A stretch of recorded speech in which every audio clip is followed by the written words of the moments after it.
أعوذ بالله من الشيطان الرجيم.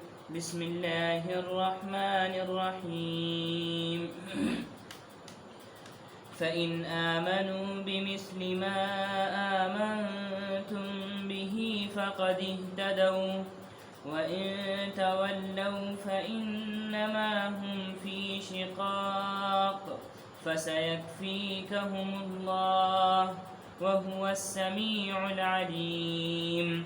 صبغة الله ومن أحسن من الله صبغة ونحن له عابدون.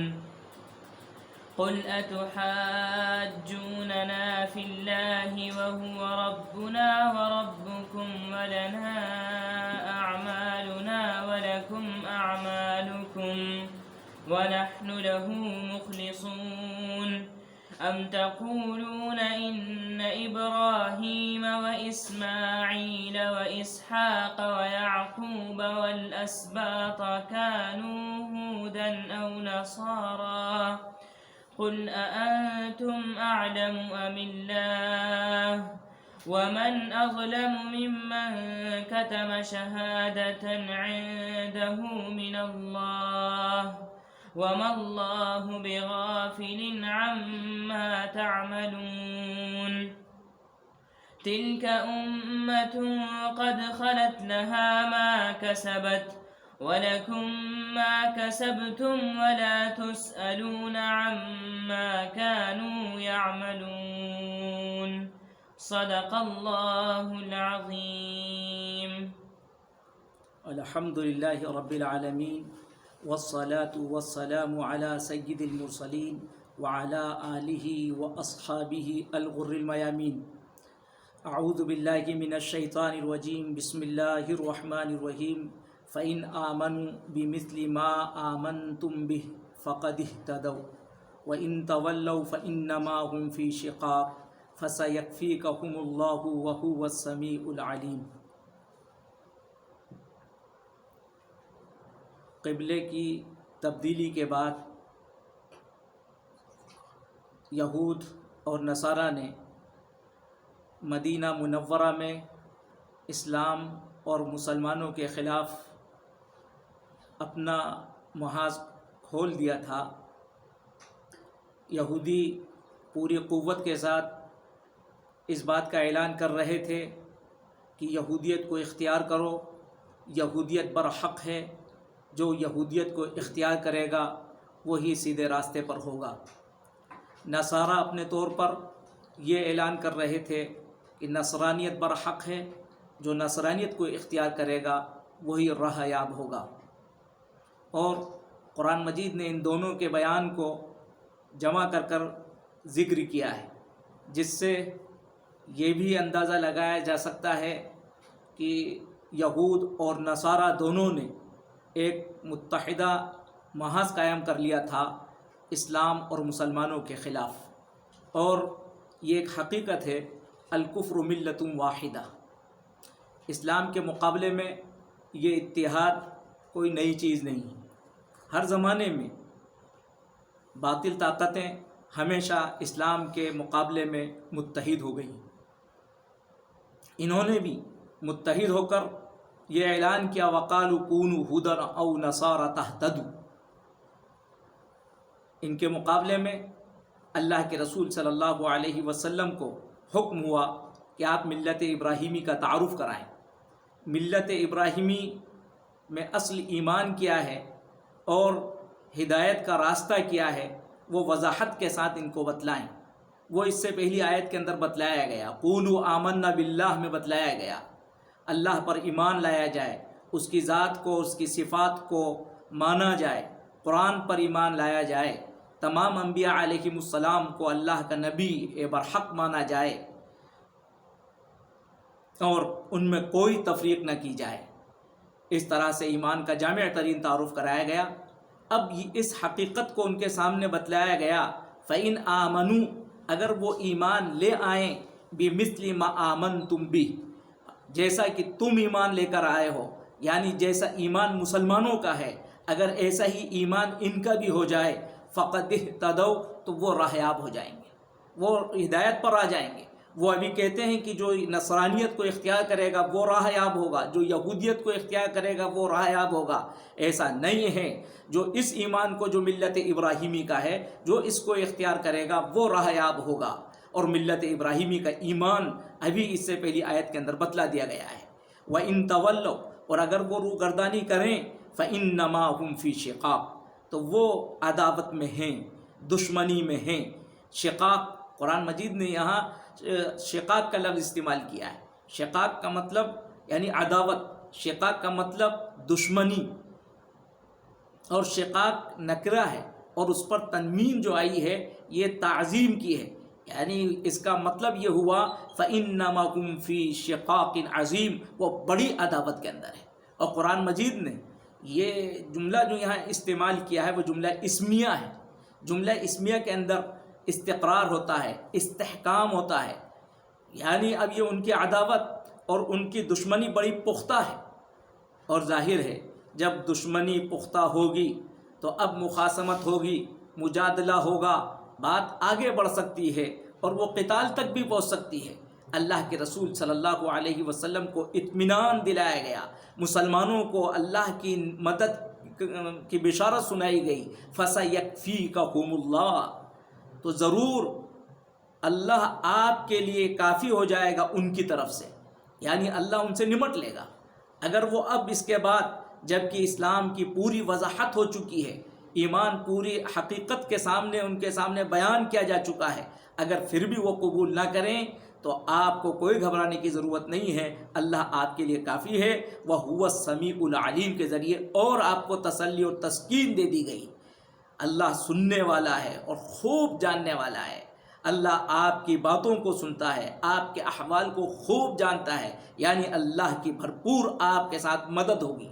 تو اس طور پر وَهُوَ السَّمِيعُ الْعَلِيمُ کے ذریعے سے اللہ کے رسول صلی اللہ علیہ وسلم کو تسلی دی گئی، اور اسی آیت کے ذریعے سے وہ لوگ جو اس حق کو قبول نہیں کرتے ہیں ان کے لیے اس میں تہدید ہے، وعید ہے، کہ ان کو اب سمجھ لینا چاہیے کہ وہ اس بات کو جان لیں کہ اللہ رب العزت ان کی ان تمام باتوں کو، ان شرارت انگیز باتوں کو اللہ خوب سن رہا ہے، اور ان کے ان حالات کو اللہ خوب جانتا ہے۔ صبغۃ اللہ ومن احسن من اللہ صبغۃ، صبغۃ اللہ، اللہ کا رنگ۔ صبغۃ اللہ یہاں پر منسوب ہے۔ اس کے منسوب ہونے کی دو وجہ ہو سکتی ہیں۔ ایک منسوب ہونے کی وجہ یہ ہے، یہ ملت ابراہیم جو اوپر گزرا ہے یہ اسی کا بدل ہے، ظاہر ہے جب اس کا بدل ہے، ملت ابراہیم منسوب ہے تو صبغۃ اللہ بھی منسوب ہوا۔ یا یہ کہ ایک فعل کو یہاں پر محذوف مانا جائے اور اس کو منسوب علی الاغراء کہتے ہیں، یعنی الزموا صبغۃ اللہ، اللہ کے رنگ سے وابستہ ہو جاؤ۔ اور صبغۃ اللہ سے مراد یعنی اللہ کا دین، اللہ کے دین سے وابستہ ہو جاؤ۔ جیسے اوپر بات کہی گئی تھی بل نتبع ملت ابراہیم، ہم تو ملت ابراہیمی کا اتباع کرتے ہیں، اسی طرح سے یہاں بات کہی جا رہی ہے کہ ہم تو اللہ کے رنگ کا اتباع کرتے ہیں۔ اللہ کے رنگ سے مراد اللہ کے دین کا اتباع کرتے ہیں۔ اور ظاہر ہے اللہ کے دین کو جو رنگ کہا گیا ہے، جیسے رنگ سے کپڑے کے اندر تبدیلی آ جاتی ہے، رنگ کپڑے کے اندر پیوست ہو جاتا ہے، اسی طرح سے جب ایمان انسان کے دل کی گہرائیوں میں اتر جاتا ہے تو پھر انسان کی زندگی سے کفر و شرک کے داغ و دھبے وہ ختم ہو جاتے ہیں، اور اس کی زندگی کے اندر ایک تبدیلی پیدا ہو جاتی ہے، نیا رنگ ایمان کا اس کی زندگی پر چڑھ جاتا ہے۔ یہی بات صبغۃ اللہ سے کہی گئی ہے۔ اور یہاں صبغۃ اللہ بطور مشاکلت کے بھی ہو سکتا ہے۔ نصارہ کا یہ عقیدہ تھا کہ جب کوئی شخص نصرانیت میں داخل ہونا چاہتا تھا تو اس کو ایک حوض میں وہ غسل دیا کرتے تھے، گویا کہ ایک زرد رنگ ہوتا تھا جس میں اس کو غسل دیا جاتا، اور اس غسل کے بعد یہ بات ہوتی تھی کہ ہاں اب اس پر نصرانیت کا رنگ چڑھ گیا ہے، جس کو بپتسمہ کہا جاتا ہے، عربی میں معمودیہ کہا جاتا ہے۔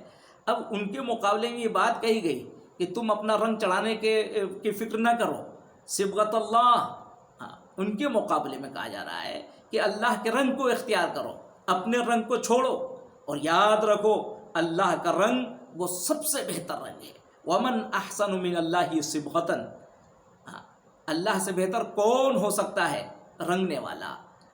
وَنَحْنُ لَهُ عَابِدُونَ، اور مسلمانوں کو یہ کہا گیا کہ ان کے سامنے ذکر کریں، کہیں اس بات کا، اس حقیقت کا اعتراف کریں. وَنَحْنُ لَهُ عَابِدُونَ، ہم اسی کی عبادت کرنے والے ہیں. قُلْ أَتُحَاجُّونَنَا فِي اللَّهِ وَهُوَ رَبُّنَا وَرَبُّكُمْ وَلَنَا أَعْمَالُنَا وَلَكُمْ أَعْمَالُكُمْ وَنَحْنُ لَهُ مُخْلِصُونَ. یہود، نصارہ مدینہ منورہ میں مسلمانوں پر اثر ڈالنے کے لیے دو طرح کی باتیں اور کہتے تھے. ایک تو یہ کہتے تھے کہ اللہ سے ہمارا بڑا گہرا تعلق ہے، یہاں تک کہ اپنا آپ کو اللہ کے اولاد میں شمار کرتے. نحن ابناء اللہ و احبہ علیاذ باللہ، ایسا دعویٰ کرتے تھے، اللہ سے ایسے قریب ہونے کا دعویٰ کرتے تھے. دوسرا، اپنی نسبت حضرات انبیاء علیہم السلام سے جوڑا کرتے تھے. اور یہ دونوں باتیں بتلا کر، یعنی تم نہ اللہ سے قریب ہو اے مسلمانوں، نہ تم رسولوں سے قریب ہو، اللہ رسول سے تو ہم قریب ہیں. قرآن مجید نے ان کے اس باطل پروپیگنڈے کا بھانڈا پھوڑ دیا. کہیے آپ ان لوگوں سے، کیا تم ہم سے محاجہ کرتے ہو اللہ کے سلسلے میں؟ وَهُوَ رَبُّنَا وَرَبُّكُمْ، پھر اللہ کا تعارف کرایا، وہ تو ہمارا اور تمہارا رب ہے.